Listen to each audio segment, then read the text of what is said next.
Mag-subscribe bago panoorin ang video. Daghang salamat. Sweaters result March 25, 2024. 2 p.m. result 847. 5 p.m. result 126. 9 p.m. result 872. Shoutout muna tayo. Salamat po mga ma'am-share. Congrats po sa inyong lahat. Ito na po ang best angle para sa March 26, 2024.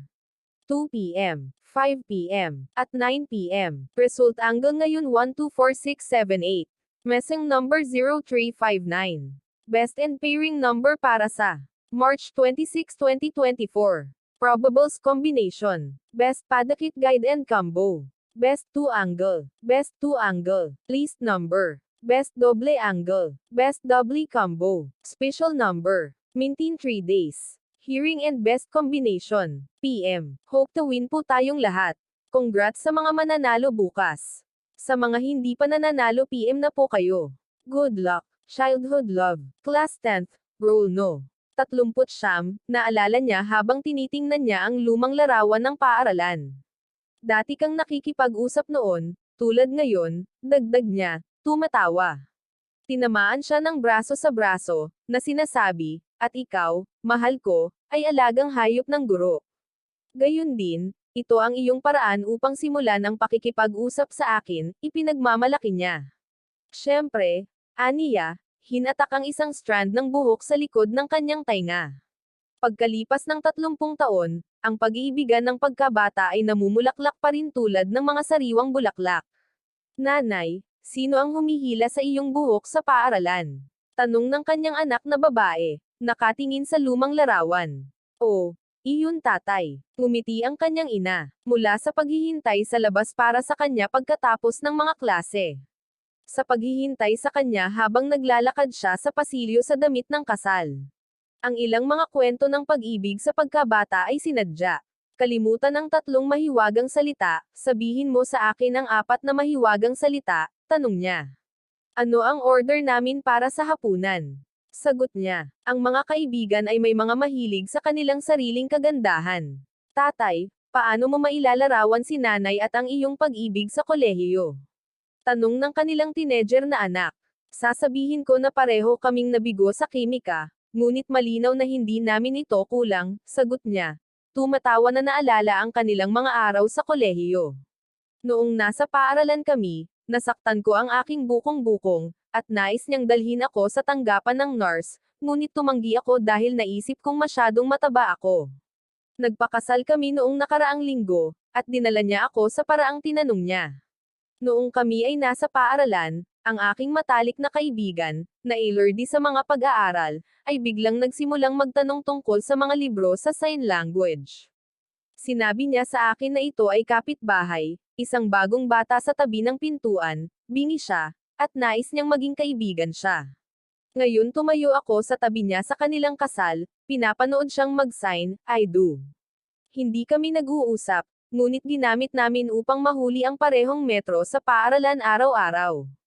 Sa araw na iyon ay nahuli ako at na-miss ang tren. Ngunit, nakita ko siyang naghihintay, na-miss din niya ang tren.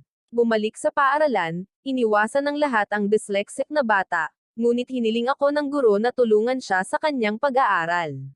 Hindi ko alam ang isang tao na ang lahat na nagsasabing mabagal ng utak ay makukuha ang aking puso ng napakabilis. Huwag magtiwala sa mga tao na ang mga damdamin ay nagbabago sa oras, aniya. Kaya hindi mo ako pinagkakatiwalaan noon. Sumagot siya, hindi, Dumbo, bakit mo naisip? Dahil mas maaga ay kinamumuhian kita, ngunit ngayon nagsimula na akong magustuhan mo. Tahimik ako, napakatahimik ngunit siya, mapagpasensya siya at magalang din. Napagtanto niya sa akin na ako ay may talento. Napangiti niya ako, at nakakagulat. Pinatawa ko siya. Para sa akin, sapat, na ang sandaling iyon. Hindi ba ang mga guro ng lahat ng unang pag-ibig? So, ginugulo ko ang klase.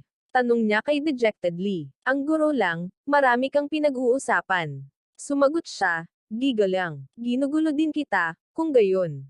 Tanong niya, oo, kapag wala ka. Ngumiti siya at sumagot, pasensya na, huli na ako. Kumusta ang tugma? Humingi siya ng tawad. Hindi nanalo, sagot niya ng malabo. Nakibahagi ako dahil naisip ko na ikaw din. Bulalas niya, pagkatapos ay nag-flush. Namula siya, pagkatapos ay ngumiti. Ito ay isang pagdiriwang ng dalawa. Kapitbahay at mga kaibigan sa pagkabata, kahit na nag-aral sa parehong paaralan. Hanggang sa araw na siya ay lumipat. Sa pamamagitan ng mga mata na puno ng luha, naghiwalay sila sa kanya, binibigyan siya ng isang handmade band na may kwintas. Pagkalipas ng mga taon, bumagsak siya sa isang estranghero. Ang tunog ng jingling beads ay sapat upang gawin ang kanyang puso na laktawan ang isang matalo. Ang bagong batang babae sa paaralan, ito ay ang kanyang kaarawan ngayon. Kaya ipinamahagi niya ang mga toffees sa klase. Ibinigay niya ang isa sa lahat ngunit binigyan ako ng dalawa at bamulong sa aking tainga, gusto kita. Nakalimutan niyang dalhin ang kanyang araling bahay sa susunod na araw, kaya pinalitan ko ang kanyang libro sa akin. Pinarusahan ako, ngunit nakaramdam siya ng asul, at nagbulong ako sa kanyang tainga, gusto din kita. Mula sa paggawa ng mga sandcastle, sa pagbili ng aming unang bahay ng magkasama. Nagbago ang mga oras, ngunit ang pag-ibig ay nanatiling pareho. Mula sa nagsusulat ng mga pangalan sa libro ng bawat isa at nasisira ito. Sa pagpili ng iba't ibang mga disenyo para sa kanilang kasal card. Malayo na silang dumating. Ang unang araw ay sumigaw siya at ayaw na makita siya. Sa paglipas ng oras, ang gusto niya ay makinig sa kanya. Maaaring baguhin ng mga guro ang lahat. Nakalimutan mo ulit, tanong niya. Ibabahagi namin. Umupo siya sa tabi niya. Sa panahon ng klase na iyon, ang isang aklat-aralin sa kasaysayan sa kanyang bag ay tahimik na giggled. Sa unang araw ng paaralan, siya ang aking unang kaibigan. Tumawa kami, nakipaglaban, at nagbahagi ng tanghalian araw-araw. Kami ay matalik na kaibigan noon. Mag-asawa kami at asawa ngayon. Walang purer kaysa isang pag-ibig sa bata. Walang mga komplikasyon, tanging totoong emosyon. Walang dapat magsikap. Masaya lang na mabuhay. Araw-araw siyang pinarusahan, at ginawa upang tumayo sa labas ng kanyang klase. Umupo siya sa unang desk sa kabaligtaran na silid-aralan. Maliit na alam ng mga guro, na ang dalawang mag-aaral ay hindi nagbabayad ng pansin sa klase. Ang regular na pagdalo ng batang lalaki sa klase ay nagulat sa lahat ng mga guro. Kung malalaman lamang nila na mayroon siyang crush sa topper. Kapag sa kanilang sarili, ang kanyang mga kaibigan ay palaging tinukso siya sa pangalan ng kanyang crush. Ngayon, tinukso nila siya sa harap niya bago ang buong klase. Galit siya, ngunit pagkatapos ay nakita niya siyang namumula din. Kinamuhian niya ang kanyang mga kaibigan tuwing nakilala niya sila sa paaralan. Siya ay namula, alam, na siya lamang ang isa na kanyang high-fived. Naunawaan ko ang pagkakaiba sa pagitan ng nakaraan at hinaharap. Kapag nakilala ko ang babaeng iyon minsan sa nakaraan, ganap kong nahulog para sa kanya. At ipinakita ang magandang kinabukasan na makakasama ko sa kanya sa susunod na segundo. Napakaganda ko sa pag-arte noong bata pa ako. At alam ko ang intensity sa likod ng aking pag-arte. Kapag ako ay kumilos na may sakit upang makagawa ako ng mga tala mula sa kanya sa susunod na araw. Ang pinakamagandang bahagi ng casual na araw sa paaralan ay kung paano ko maipakita ang aking sarili na hindi sa uniforme ng paaralan sa kanya. At makita siyang isang beses na naghahanap ng kanyang pinakamahusay sa isang bagay na hindi isang uniforme. Sapagkat ang isang introvert na tulad ko ay hindi maaaring magtipon ng lakas ng loob upang makilala siya sa labas.